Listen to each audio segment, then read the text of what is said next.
You're listening to Leadership Powered by Common Sense with your host, Doug Thorpe. Here's Doug. Well, hello again, everyone. This is Doug Thorpe, and this is Leadership Powered by Common Sense. Today, we're going to spend a little bit of time talking about your own, we could call it mental health, but I think there's even more to that in our guest topic today. My guest is a lady who's done a lot of work in this space, both professionally and privately. Her name is Kristel Bauer. Kristel, welcome to the show. Thank you so much for having me, Doug. Super excited to be here with you. So I kind of want to dive right in. Let's start with share again your backstory. You and I were talking in the green room about it. What part of your journey got you into this focus area you are now? Right. That's a big question, right? So where to start? Well, I originally was trained in healthcare. So I was a healthcare practitioner. I was working as a physician assistant in different areas of medicine. And then for a little bit, I actually was a stay-at-home mom. I was a stay-at-home mom for about 6 years.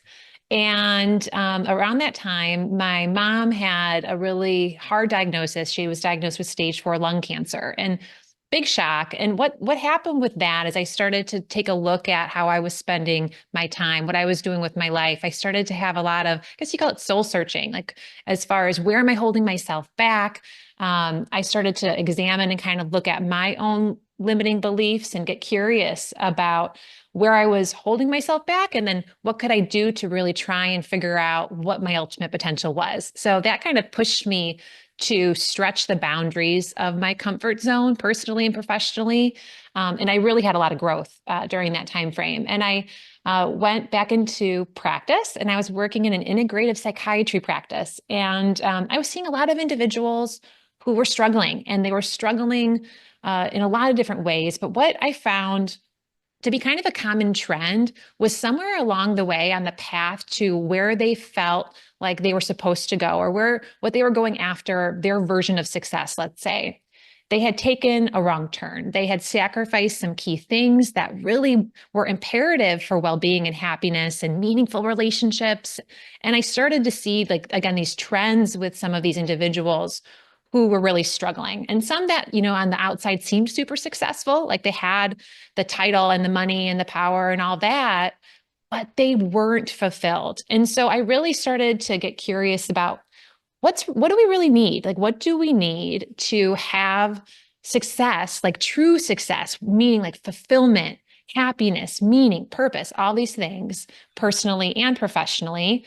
And then in 2019, I left clinical practice. I had become an integrative medicine fellow in there. I'd gotten more training, and I really wanted to go off and start to talk to larger groups. So I started Live Greatly, which is my kind of media educational speaking platform, started a podcast, started to speak to larger groups about these topics. And then now I have my first book, and that is something I'm really passionate about, really excited about, pulling a lot of this research and insights and experience to help people in their work and in lives. And it's called Work-Life Tango, Finding Happiness, Harmony, and Peak Performance Wherever You Work. So that's where we're at right now. A lot going on. I love it. Yeah. And that title of the book, the Work-Life Tango, again, as we were talking in the green room, kind of doing the run-up here, it turns out Kristel and I both agree on one thing. If COVID taught us anything, the notion of work-life balance is really a false hope. There's a better understanding that we can colloquially call work-life harmony. And so that work-life tango is a nice, graceful play on that idea, doing it together, doing it simultaneously. And I think that's what we all saw. I know I see it in my executive coaching practice. Leaders are wrestling with that idea that everything around us is happening simultaneously. It's not an either or, it's a both and kind of equation.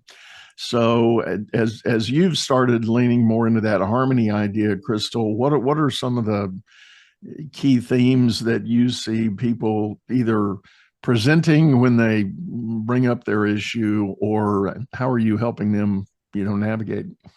Yeah, that's a great question. And again, I think this idea of work-life balance, while in certain circumstances, for the right person, maybe it works, but I think for the majority of people, this old model of like striving for work-life balance, it doesn't fit with our current reality. And I think it makes most people feel overwhelmed, feel guilty, feel like they're not doing enough. Like you have to choose, like I'm choosing between things that I really enjoy or things that I really love.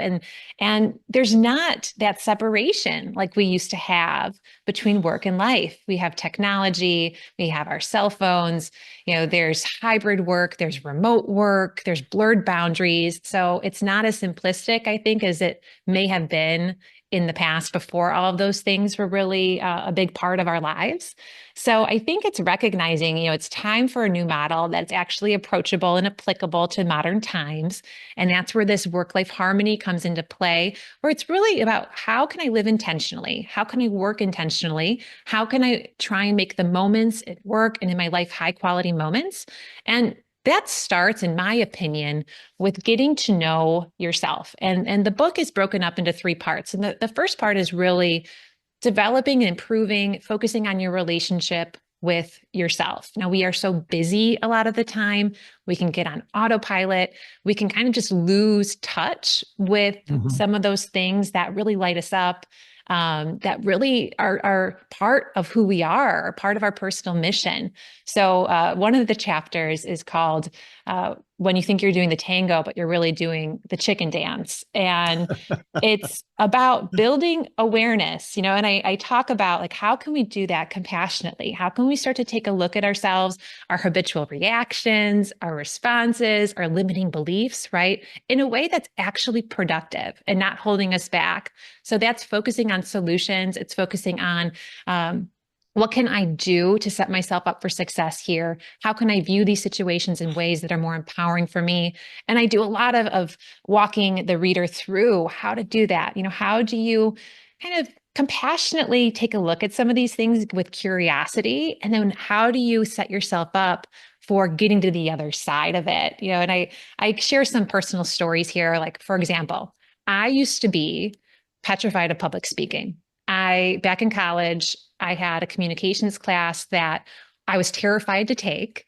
And we didn't really have public speaking that much in high school, I think here and there, but I think that was like the fear of being judged, being laughed at. As a teenager, it's like the worst nightmare.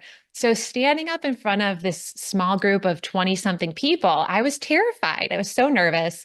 And I got an A in the class, but I remember feeling so nervous that I thought, I am so bad at public speaking, because that was the connection that my brain made. I feel this way. That means I'm bad at it. And what was interesting as I got older and I started to get curious about some of these beliefs, some of these limitations, how I respond to certain situations, building that awareness, I noticed this fear. I noticed this belief. And I thought, this really doesn't serve me. Like, that's not helping me with really achieving my potential. And so I questioned it, like, is that really true? And how can I view this in a way that's more empowering for me? I leaned into the discomfort. I put myself into a situation that supported a more empowering belief. I started speaking at the university where I got my master's, and I found I actually loved it. I really loved it. I went in there nervous and I left feeling really empowered. And that was my aha moment of understanding, okay, it wasn't that I was bad at it. It's just that it was new. Like, that's how we feel when we're trying new things at work, in life. You're going to feel uncomfortable if let's say you're stepping into a leadership position for the first time. You're going to feel uncomfortable. Like, this is all expected. So, that's really, I walk the readers through, what does that look like? How can you really find out where you're holding yourself back at work, in your life? And how can you then choose actionable steps to get you to where you want to be? There's so much of that, and as you were describing all that, I was thinking through. I am working with a client right now who constantly presents a lot of limiting beliefs about the situation they're in, and it is so heavily influenced by the pre-programming we've got, or maybe it's a life experience that set that video loop in motion in your mind. And when that event comes up and you get that anxiety about that situation, that negative loop starts to play.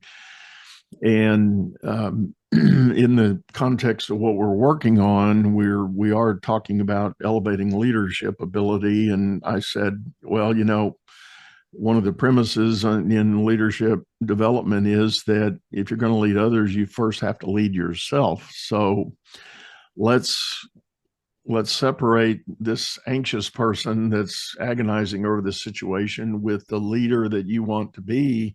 And now let's let the leader talk to this anxious person. What's that dialogue about? What does that look like? And interestingly, there was a bit of a struggle in even bridging into that, paradigm to try to address the situation. But eventually we got through it. And, he realized it was that pre-programming that needed to be reset. Yeah. And that's, that can influence, I shouldn't even say can, it does. It influences everyone one way or another. Like that's not just something only certain people go through. We all have had experiences throughout our lives that are impacting how we perceive events and how we perceive ourselves, what we think we can do, what we think we can't do, what we think we're good at, what we think we're bad at, right? But a lot of that is just opinion, and some of it is just not true, right? So, going back to I'm bad at public speaking. Well, I went through these steps and I forgot to mention, like now that's a huge part of my business is being a keynote speaker, did a TEDx talk, and it's something I absolutely love to do. So I like to say, like, if I was able to go from someone who felt like I was terrified to get up in front of 20 people, I was terrified to give a speech at a wedding, to now I can go up and I am excited to do this. It's like, imagine what you're capable of here. But the key thing is that recognizing that doesn't mean it's comfortable. Like particularly when you're going to try and get out of that break a pattern, mold. you got to pause and you have to understand, it's easier for me to fall back into this old pattern. That's what my brain wants to do. That's what it's used to.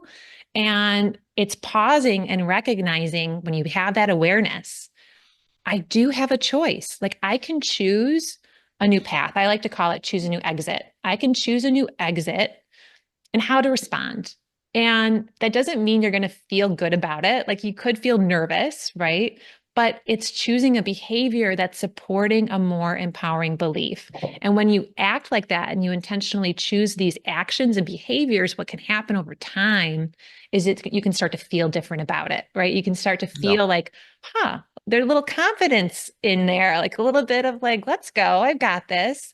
But that can take time and effort for sure.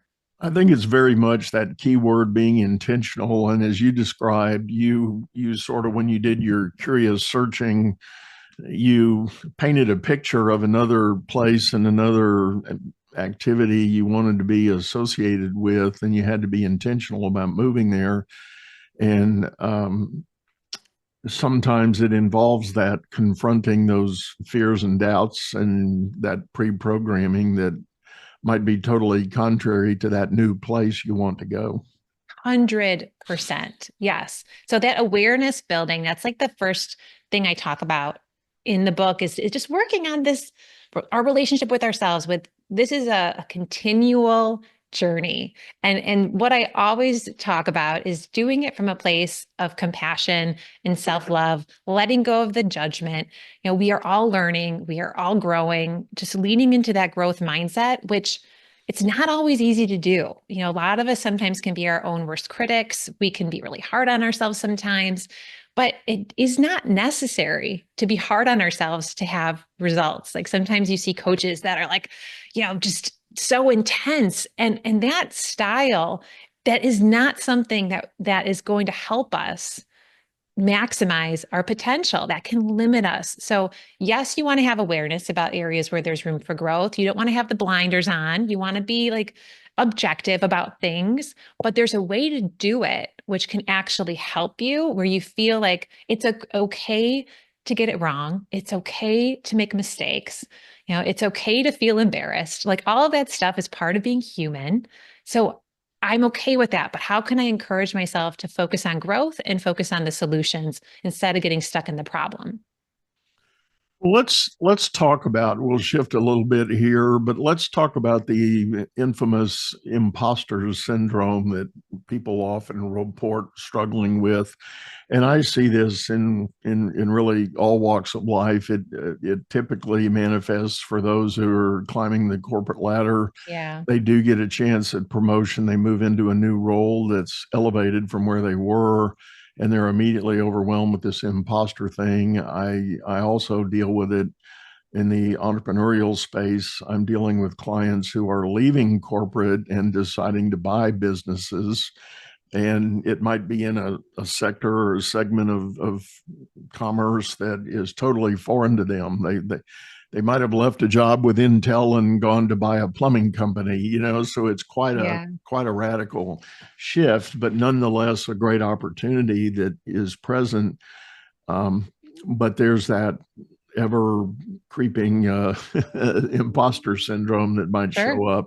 What have you seen, and what do you talk about on that topic?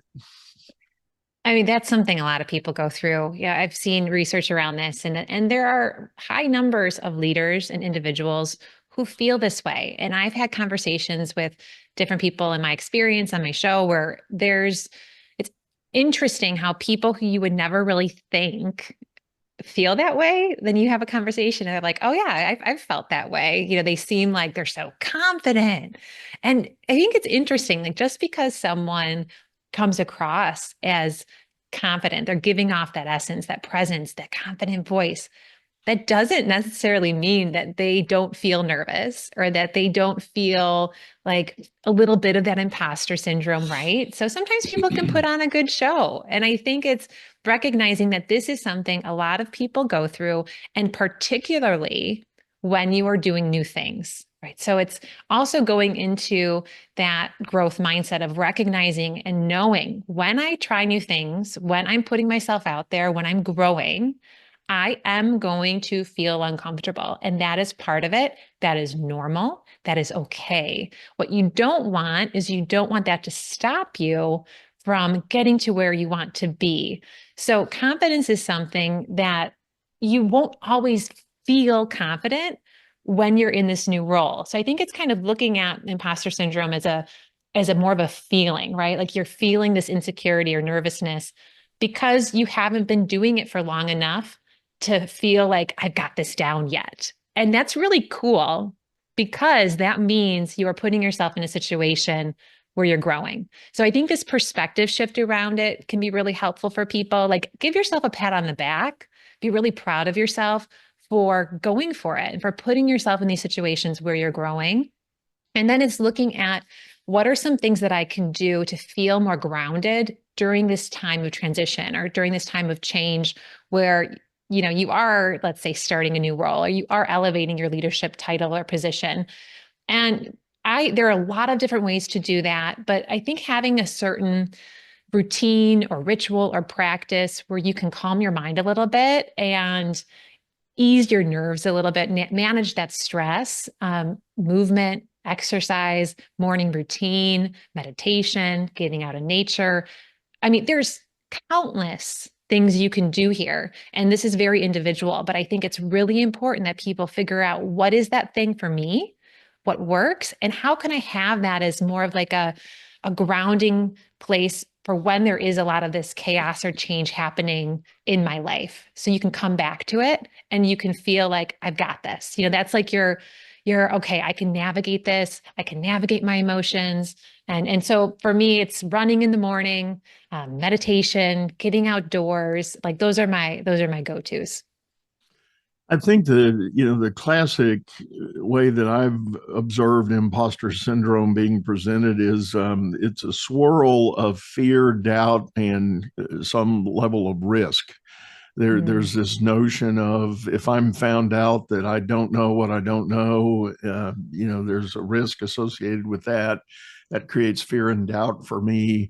And one of the things I've encouraged people to consider is that the challenge in those moments is not about eliminating the fear, doubt, and risk, but it's about changing the relationship with those. Love that.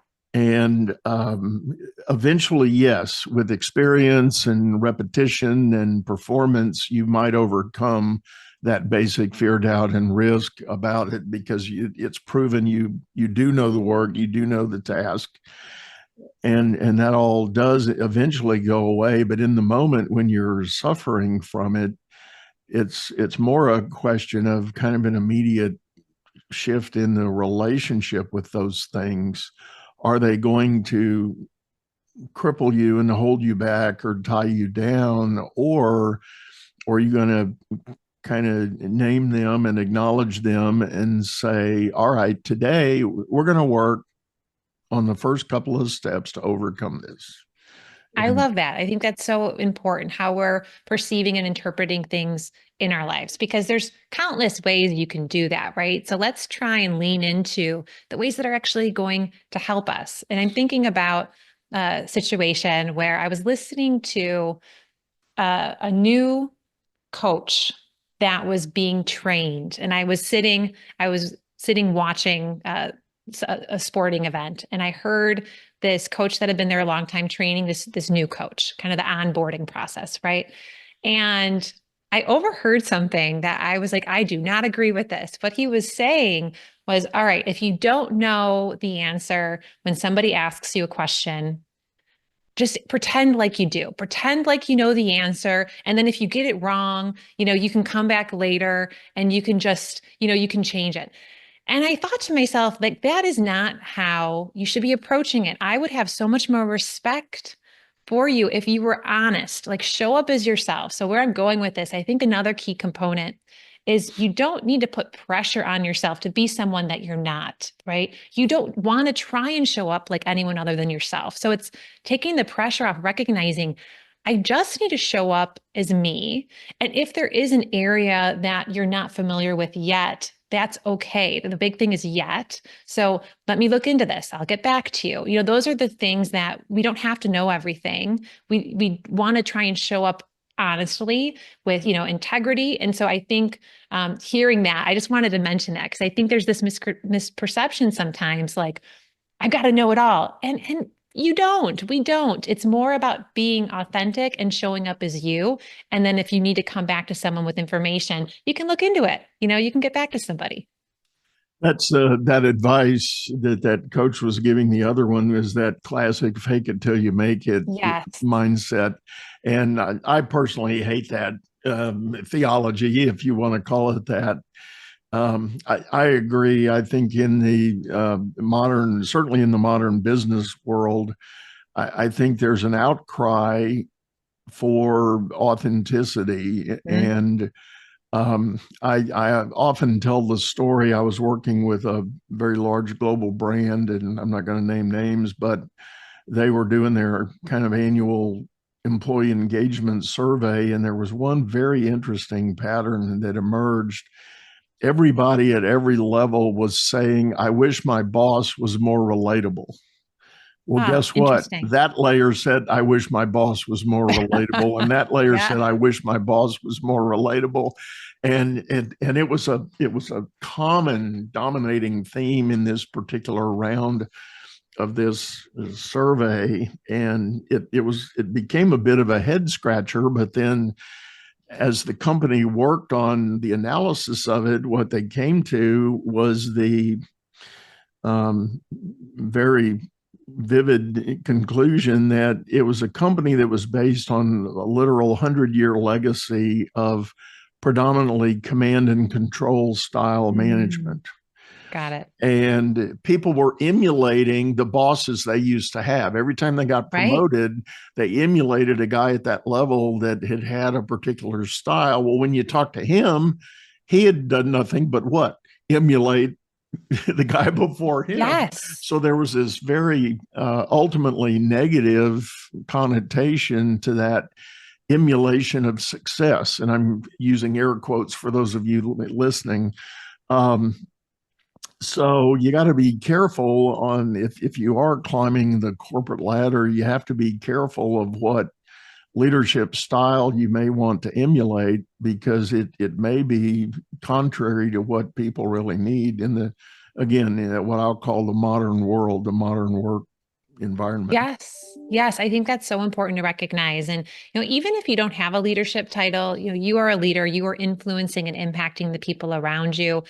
If you do have a leadership title in a workplace, you definitely are setting an example, and people are looking to you for what's acceptable. What should I do? What shouldn't I do as far as how they're showing up? So I think there is a level of responsibility there in making your relationship with yourself and your relationship with others a priority. But regardless of the title, everyone's having an impact. So I think all of this is really applicable, regardless what your title is, regardless where you work.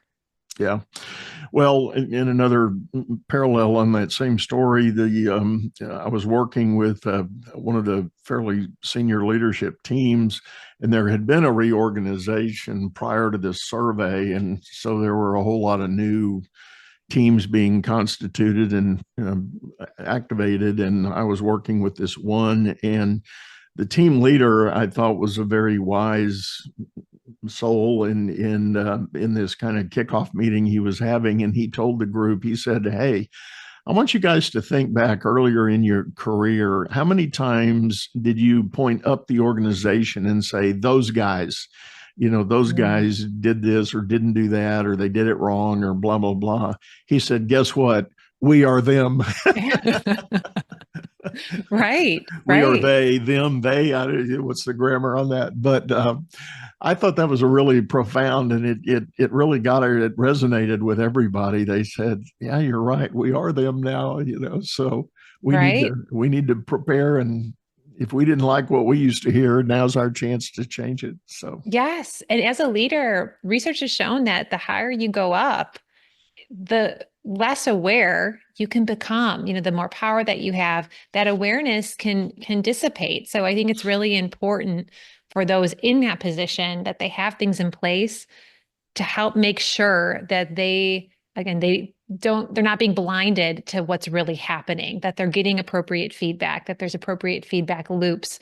Because, there's the way that we perceive ourselves. That's one level of awareness. But then it's also having the awareness of, how am I impacting the people around me? How are they responding to how I'm showing up? And I think that's that piece that sometimes as you get up that corporate ladder, you can lose sight of that sometimes. Yeah, so very true. Well, let me ask you, another popular theme that I know swirls around the coaching world is this notion of resilience. And so I'll kind of leave it at that. What say you about the theme and topic of resilience?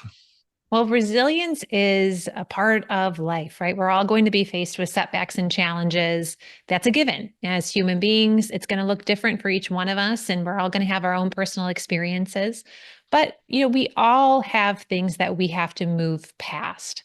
So I think the thing we need to understand is that it's really about, what I like to say, giving ourselves permission to be happy now. And what I mean by that, I have a keynote called Find Your Imperfect Happy, is I think it's learning how to work with the moments in our lives, work with the situations in our lives, even when things are tough, because there's always going to be a new setback. There's always going to be a new challenge. There's always going to be a new stressor. So a lot of times I find people waiting, I'll be happy when this is over. Mm-hmm. Yeah. I'll be happy when I get that promotion, when the busy season stops, or whatever it is. And it's we're putting off, really enjoying our lives. And so what I'm all about is, what? Happiness isn't perfect. Life isn't perfect. Work isn't perfect. Stuff's going to happen. But what can I do right here and now to make the most of what I'm working with, of what life has dealt me? And a big part of that is how we're responding to things, how we're interpreting the things in our lives, and then what we're choosing to do with the situations, where we're spending our time. So resilience, key component to how we show up, how we feel, our relationships, everything. And there's so many angles I could go down here, right? How to build resilience, et cetera. But I just wanted to share that one piece that I think can be really helpful for people, is letting go of this idea of I'll be happy when things are perfect, because that's not going to happen. And again, happiness doesn't need to be perfect. It's not about being happy all the time. That's not normal or even healthy. It's learning how to deal with these emotions. learning how to navigate the emotions we feel, we experience, sometimes sitting with uncomfortable emotions, recognizing they're going to pass, and leaning into optimism, leaning into like, what can I do to make the most of this moment? And I think if you're able to show up like that in your work and your life, you're going to feel much happier and much more fulfilled, like on a deeper level. Well, and I think mixed into that is the contra theme to that, I'll be happy when, is a thought that Mark Twain penned when he said, as I look back, my life has been a horrible catastrophe and many sad, tragic events, most of which never happened. Oh, geez. The what ifs. Yeah. And we face a challenge and we often spin up these horrible outcomes that never happen. And we waste so much time and energy in the moment right now, in the today, in the present, to agonize over what could and what might and what may happen. And in fact, none of that ever does. And inevitably the outcome is, I'm not going to say perfectly better, but often it's certainly not as dire or drastic as you might have conjured up. And here's the thing, when stuff is happening in the present moment, we have things we can do about it. Like we have choices. We can take a sense of control of how am I going to respond to this, right? So even when things are really hard, if they're actually happening in the present moment, there's that sense of empowerment of what am I going to do here versus when we get stuck in the what if scenarios.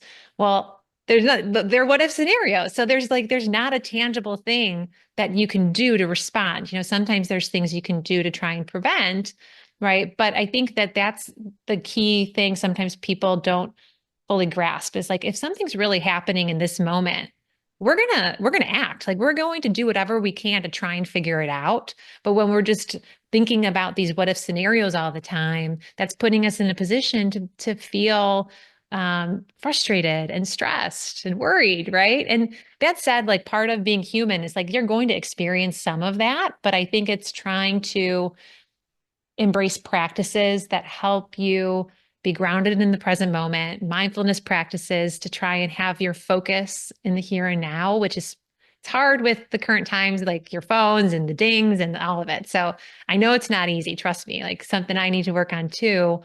But that's the practice of like coming back to the present moment, trying to make the most of the moments that we're given. I love it. And on that note, I think we're going to wrap this up. Kristel, thank you so much for sitting in and sharing with us. Tell folks the best way to get a hold of you. Yeah, so people can go to my website, which is www.livegreatly.co, and they can get my book on the major sites, Barnes & Nobles, Amazon, all that good stuff, Work Life Tango, Finding Happiness, Harmony, Peak Performance Wherever You Work. So this has been fantastic. I really appreciate you taking some time with me today to help me share about my book and a little bit about my journey. Happy to do so. And as always, folks, we'll have that link information in our show notes. So if you're out and about listening to your audio streaming service, be sure to take a moment and make a note to check out those links when you get back at a place you can do that. And with that, I do like to remind you, if you likewise are listening on streaming, we do have a video version of this show over on YouTube, channel by the same name, Leadership Powered by Common Sense. Hop over there, leave us a comment, let us know any ideas you may have for future material. But for now, we're going to sign off, say goodbye, go out there, make it a great day. You've been listening to Leadership Powered by Common Sense, hosted by Doug Thorpe. If you would like to know more about the coaching and advisory services he provides, visit dougthorpe.com.